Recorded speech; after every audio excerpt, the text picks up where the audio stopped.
सर्वप्रथम दीपावली के दिन सुबह अच्छे चौघड़िए में गोबर और गोमूत्र से पूजन की जगह को पहले लेपन करें।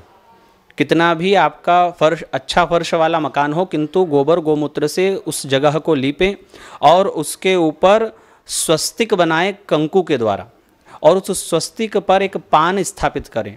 पान के ऊपर अक्षत स्थापित करें और उसके ऊपर वो पाटा स्थापित करें जिस पर महालक्ष्मी जी का स्थापन होना है।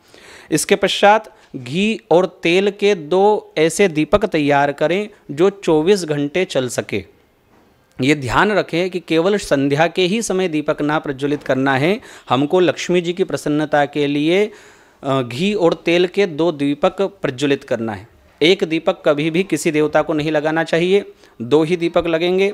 घी का दीपक हमारे सीधे हाथ की तरफ लगेगा और तेल का दीपक हमारे उल्टे हाथ की तरफ लगेगा। इन दोनों दीपकों को प्रज्वलित करके और सावधानी पूर्वक वो 24 घंटे चलें, इस प्रकार से हमको इन दीपक को प्रज्वलित करना है। अहोरात्र चलने वाला यह पूजन, अहोरात्र का अर्थ है 24 घंटे। जैसे ही आप दीपक प्रज्वलित करेंगे वैसे ही आपका ये पूजन प्रारंभ हो जाएगा। इसके पश्चात लक्ष्मी जी की पूजन की सुंदर तरीके से तैयारी करें, और इसमें सर्वप्रथम आता है लक्ष्मी जी का वह चित्र जिसको हम पाना कहते हैं। लोग आजकल ऐसा पाना लेकर आते हैं जो पतला होता है और पूजन के 2-3 दिन बाद ही वो फट जाता है। चित्र ऐसा लेना चाहिए जो वर्ष पर्यंत बना रहे। जो हम लक्ष्मी जी का चित्र लगाते हैं और जिसका पूजन करते हैं, और वह एक दिन के लिए तो लक्ष्मी जी हमको चाहिए नहीं, वह तो हमको वर्ष पर्यंत लक्ष्मी जी चाहिए। तो वह लक्ष्मी जी का चित्र पूरे वर्ष लगा रहे।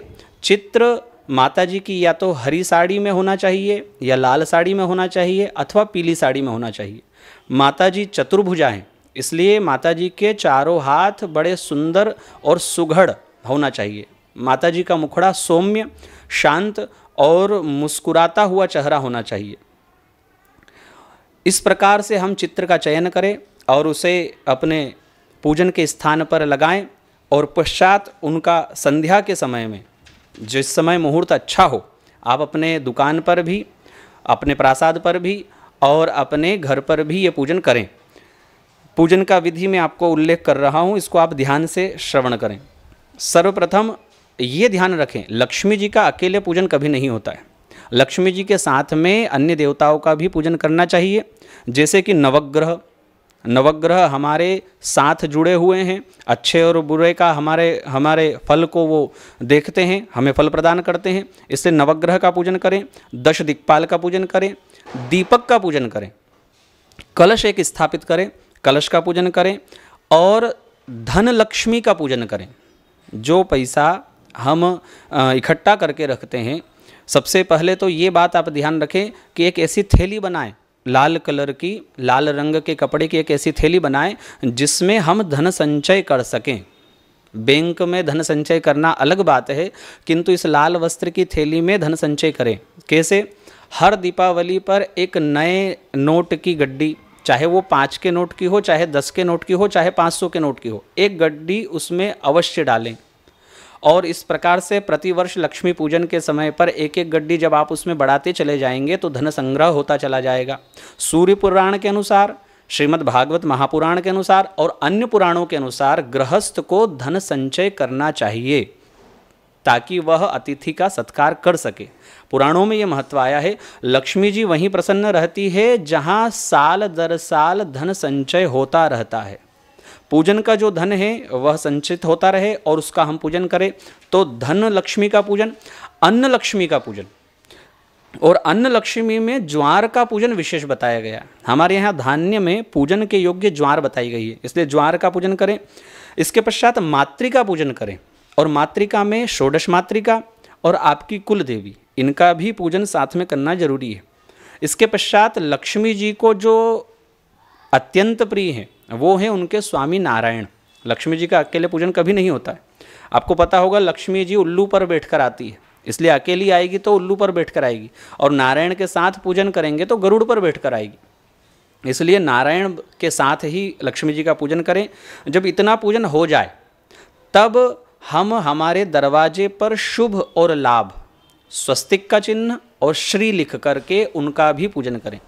एक बात का विशेष ध्यान रखें कि भगवान के प्रिय लक्ष्मी जी और लक्ष्मी को प्रसन्न करने के लिए ब्राह्मण जो भगवान का अत्यंत प्रिय है, इस ब्राह्मण का पूजन भी दीपावली को करना चाहिए। एक ब्राह्मण को हम अपने घर बुलाएं, उसका विधि विधान से पूजन करें, उसे दक्षिणा देकर संतुष्ट करें। ब्राह्मण का पूजन होने से भगवान नारायण की प्रसन्नता होती है और नारायण की प्रसन्नता से माँ जगदम्बा लक्ष्मी जी जो धन धान्य की देवी है, उनकी प्रसन्नता स्वाभाविक है। लक्ष्मी जी की प्रिय वस्तुएं मैं आपको बता रहा हूँ, जिसके अनुसार हमें लक्ष्मी जी का पूजन करना चाहिए। लक्ष्मी जी की प्रिय वस्तुओं में कमल पुष्प है। जब हम पूजन करें तो लक्ष्मी जी को कमल पुष्प अवश्य चढ़ाएं और माता जी को मोगरा अथवा गुलाब का इत्र बड़ा प्रिय है, इसलिए इस इत्र के द्वारा भी पूजन करें। श्री लक्ष्मी जी को गोघृत बड़ा पसंद है। गाय के द्वारा बनाया हुआ घी केसर के द्वारा, केसर को घिस कर और उसका लेपन माता जी को करे, उसको माता जी के मस्तक पर चढ़ाएं तो केसर भी माता जी को बड़ा प्रिय है। कमलगट्टे माता जी को प्रिय हैं और फलों में बेर, सीताफल और गन्ना माता जी को बड़ा प्रिय है। इस प्रकार हवन भी अगर कर सके, क्योंकि माता जी का जो भी स्वरूप हो, चाहे दुर्गा जी का हो, चाहे महासरस्वती जी का हो, चाहे महालक्ष्मी जी का हो, तीनों ही माता जी को हवन बड़ा प्रिय है। तो अगर रात्रि के समय में एक हवन कर सकें स्थिर लग्न में, वृषभ लग्न स्थिर लग्न है, सिंह लग्न स्थिर लग्न है, ज्योतिषियों के द्वारा आप इसे जान सकते हैं कि ये लग्न कब लग रही है। इस लग्न में आप माता जी का हवन करें। हवन किन पदार्थों से करना है? शाकल्य, शाकल्य कहते हैं काले तिल, जो चावल, शक्कर और घी मिलाकर, और इसके साथ में अगर सूखा बीला बिल्व फल अगर है तो वह भी बड़ा उत्तम है। कमलगट्टे हैं तो वो बहुत उत्तम है। बेलपत्र, इनको एकत्रित करके श्री सूक्त के द्वारा माता जी का हवन करें। श्री सूक्त का पाठ और कनक धारा का पाठ अवश्य करें। संस्कृत में करें, हिंदी में नहीं करें। संस्कृत भाषा देव भाषा है, इसलिए शांति के साथ ये पाठ अवश्य करें। इसके पश्चात अर्धरात्रि तक जागें, ये नियम है, अर्धरात्रि तक हमें जागना चाहिए। और एक मंत्र मैं आपको दे रहा हूँ, इस मंत्र के द्वारा ही पूजन करें और इस मंत्र के द्वारा ही हवन करें। आप ध्यान से श्रवण करें। ओम श्रीं ह्रीं श्रीं कमले कमलालये प्रसीद प्रसीद। ओम श्रीं ह्रीं श्रीं महालक्ष्मी नमः स्वाहा। इस मंत्र के साथ, और इसके अलावा भी एक मंत्र है, आप अगर इस मंत्र से न कर पाए तो एक सरल मंत्र भी है। ओम महालक्ष्म्यै च विद्महे विष्णुपत्न्यै च धीमहि तन्नो लक्ष्मी प्रचोदयात्। इस मंत्र के साथ पूजन करें, इसी मंत्र के साथ हवन करें। इसके करने से माता जी प्रसन्न होती है। जब हम घर का भोजन तैयार करें तो ध्यान रखें खीर अवश्य बनाएं और खीर का भोग माता जी को लगाएं। इस प्रकार पूजन करने के पश्चात आरती करें सपरिवार। हम पाश्चात्य संस्कृति को देखते हुए तैयार तो होते ही हैं, सुंदर वस्त्र पहनते हैं और तैयार होकर हम माता जी का पूजन करते हैं, किंतु जब हम तैयार हो तो माथे पर तिलक अवश्य होवे, तुलसी की माला अवश्य होवे हमारे शरीर पर। और इस प्रकार से तैयार होकर जब हम माता जी का पूजन करेंगे तब ही माता जी पूर्ण रूप से प्रसन्न होगी।